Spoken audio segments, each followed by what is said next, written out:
I always thought the weirdest part about babysitting through the Care Match app was how little I actually knew about the kids before I met them. But nothing really unnerved me until I got paired with Mia, a pale, delicate girl with hair so dark it almost looked blue under the kitchen light. Her parents told me she was selectively mute, not unusual, they said, just painfully shy. But there was something else. The first night, she watched cartoons in silence, her wide eyes darting to the corners of the room as if she was waiting for something to crawl out. Tonight, I sat at the kitchen table scrolling on my phone, half watching Mia stack blocks in the living room. It was quiet, almost too quiet. I heard a soft humming, but when I looked up, Mia's lips weren't moving. The air felt thick, like I was underwater.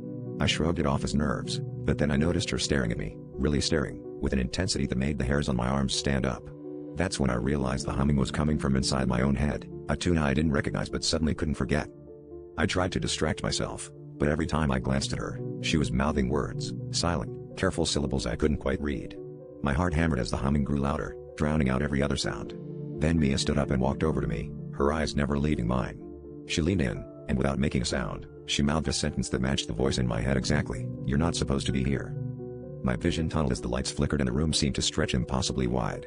Mia's mouth kept moving, faster now, the words in my head growing sharper, insistent, "Go before it wakes up." I stumbled to the door, but my legs wouldn't move, my body frozen by a fear I couldn't name. As the humming split into whispers all around me, I realized Mia was never the one I was babysitting. I was the one being watched, and whatever was waking up behind her eyes wasn't a child at all.